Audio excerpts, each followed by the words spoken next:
महाराज श्री सुखदेव जी राजा परीक्षित से बताते हैं कि राजन, सखियों ने बड़ा प्रयास किया, गोपियों ने प्रेम के बंधन में बहुत बांधा, माता रोती रही, ब्रज ग्वाल बाल गौएं बिलखती रहीं, लेकिन कन्हैया अक्रूर के साथ रथ पर बैठ करके मथुरा चले आए, क्योंकि कंस जैसे पापी का निधन करना था, तो बाल लीला भगवान को दिखाना है। मथुरा जी के किनारे जब भगवान पहुंचे तो एक बगीचे में अक्रूर जी ने उनको टिका दिया और कहा, नाथ,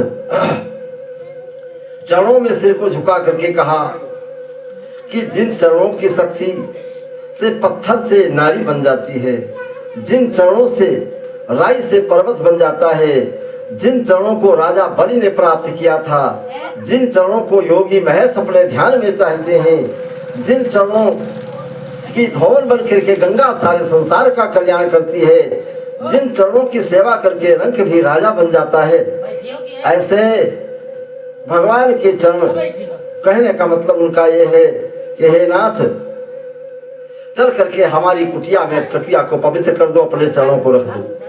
भगवान ने कहा, चाचा चलेंगे, लेकिन इस जगह रहना अभी जरूरी है।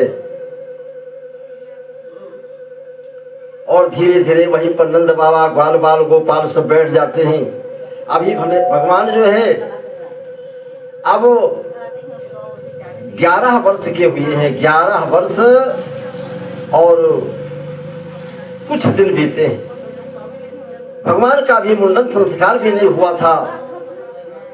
भगवान ने महाराज अक्रूर जी को सांत्वना दिया और धीरे धीरे मनसुखा श्रीदामा संकेत करते हैं कि मथुरा नगरी तो बड़ी सुंदर लगती है, और मथुरा नगरी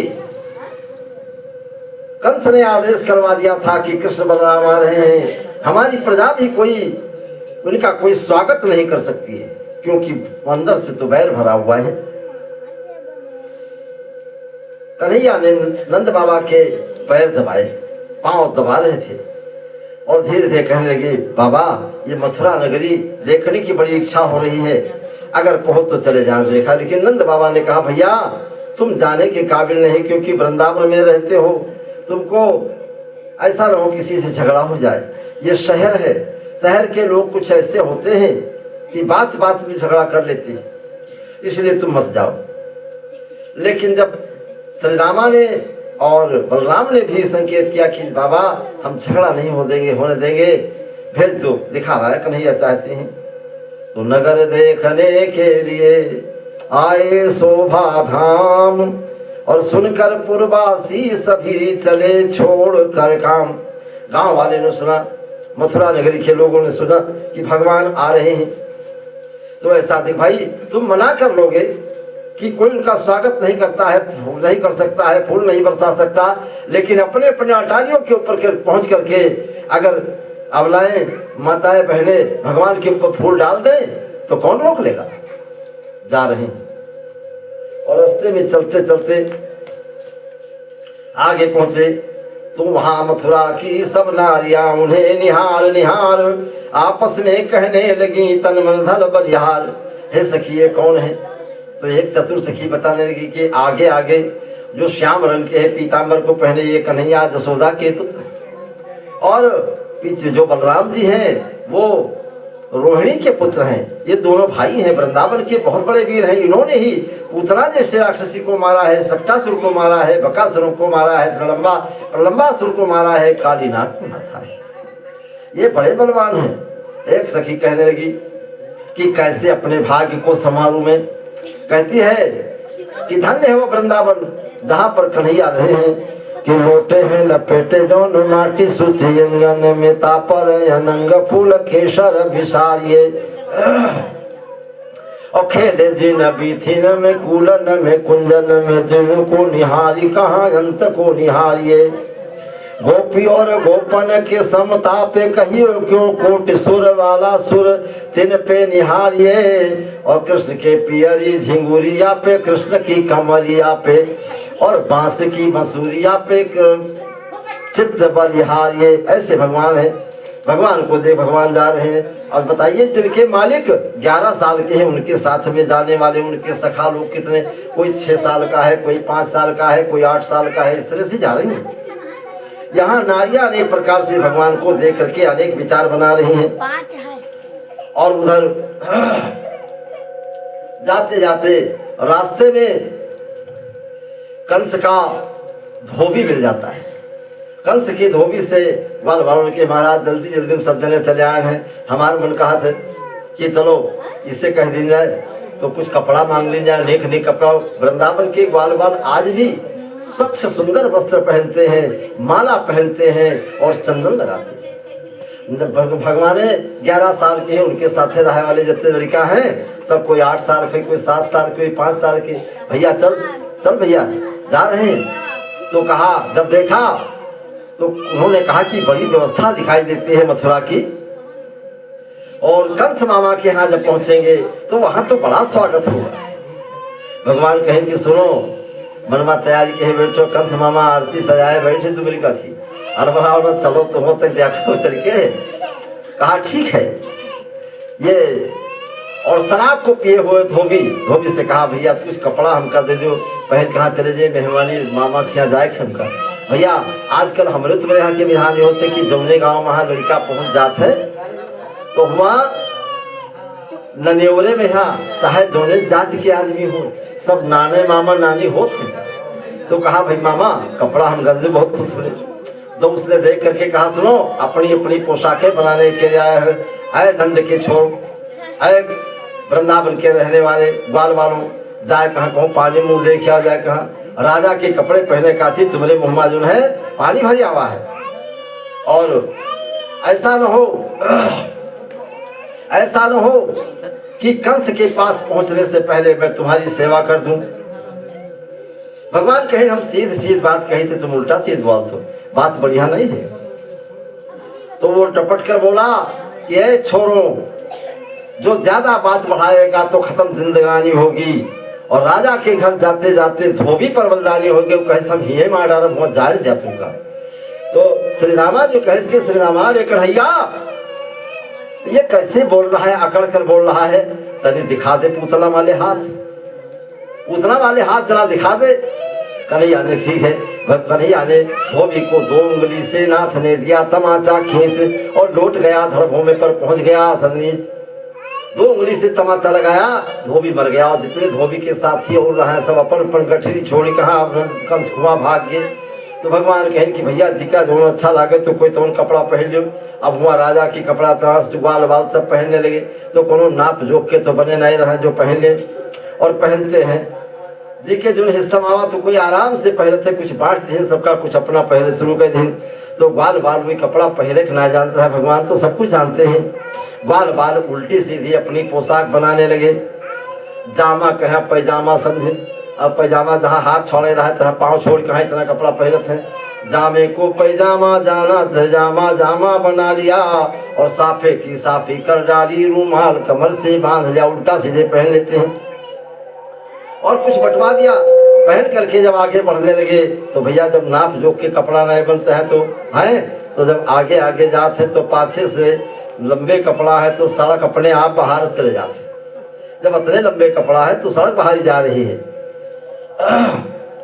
थोड़ी दूर पर पहुंचे तो ग्वाल बाल कहे महाराज कपड़ा तो बहुत बढ़िया बढ़िया मिल गए हैं, लेकिन अब मन कहा थे कि कुछ नाप जोक के नहीं है, यहाँ दिक्कत है।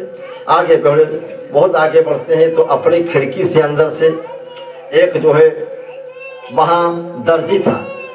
दर्जी ने चुपके से भगवान को बुला कि कंस के मारे कोई बोल सकते नहीं रहे, राजा के नीचे से बुला करके और जेके लायक जौन कपड़ा रहा है तो सेट करके तक कहाँ पहना दिए थे।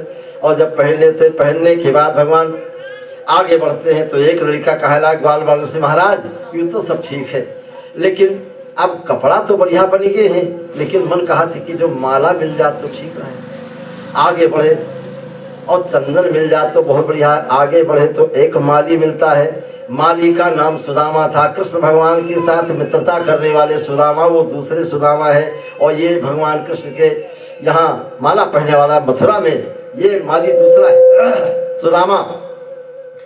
और भगवान को अपने रुचिकर सुंदर हार बना करके पहनाया है, ऐसे ऐसे बनाया है कि यहाँ हाथ का, यहाँ का, पौंची का, गले का, पैर का, सब सुंदर सुंदर हारों को बनाकर पहनाया है।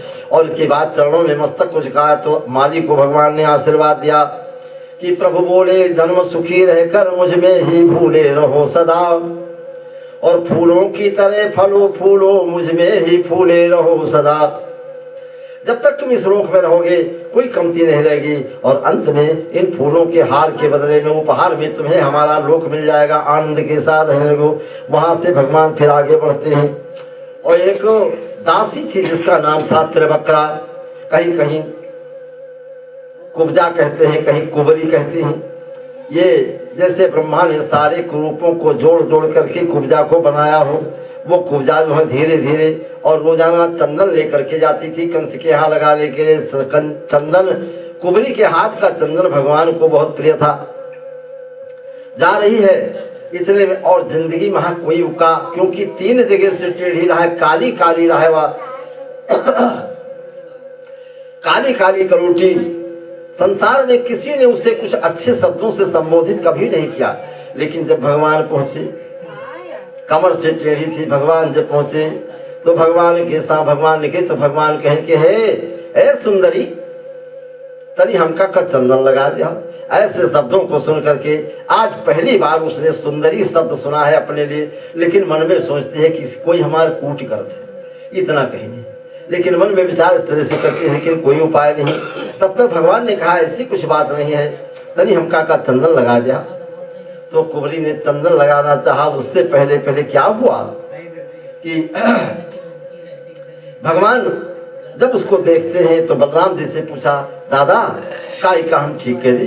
तो बलराम जी कहा कि हे प्रभु, हे नाथ, कल्प वृक्ष के नीचे आकर के जिसकी मनोकामना पूर्ण न हुई तो कब पूर्ण होगी? महाराज कैसे ठीक है।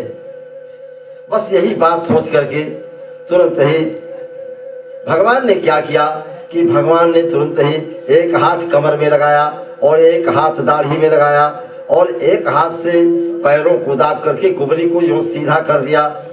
मोहन के हाथ लगाते ही कुबरी मिटकर छविवान हुई, फट गया एकाएक पर्दा, साओ देवी देवी समान हुई। बड़ी सुंदर हो जाती है, नौवती बन जाती है, मृगनयनी के समान सुंदर सुंदर उनके नेत्र हैं, सुंदर और सुंदर सुंदर वस्त्र आभूषण को पहने हुए भगवान को देख करके भगवान के चरणों में गिर जाती है, भगवान के चरणों में गिर जाती है बारंबार और उठाए फिरने उठती है। फिर आखिर होता क्या है?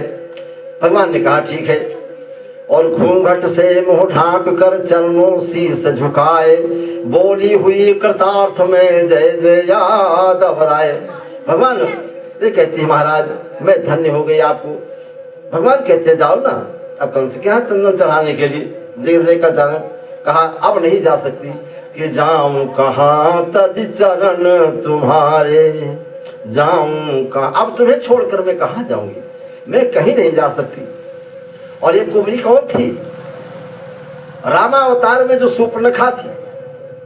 सूर्पनखा भगवान से विवाह करने के लिए विवाह करना चाहती थी, लेकिन संजोग वशु रामावतार में मर्यादा के हिसाब से नहीं हो सका। इसके बाद सूर्पनखा ने आग लगा दी लंका में, लंका के रावण से युद्ध हो गया और रावण मारा गया। और ये फिर कहाँ चली जाती है? श्वेत द्वीप।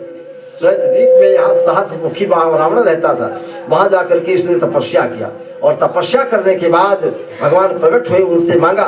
भगवान ने कहा क्या चाहते? महाराज मैंने तुमसे विवाह करने के लिए अपने नाक कान भी कटवा लिए थे, लेकिन नहीं हो पाया, हमको पति के रूप में तुम मिलने चाहिए।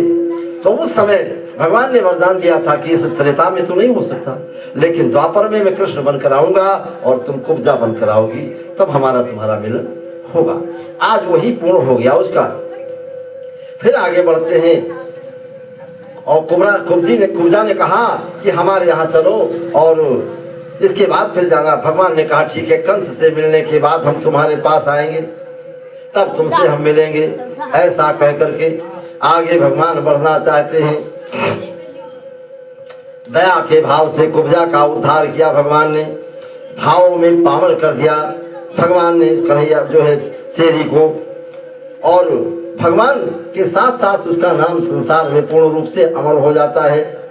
दयावान कृपा निधान वृंदावन की वर्णाओं में उसका नाम लिख लिया गया। ऐसे भक्ति का प्रभाव होता है। प्रेम से बोलो वृंदावन बिहारी लाल की, कृष्ण भगवान की और नंद गोपाल की, सतगुरु भगवान की।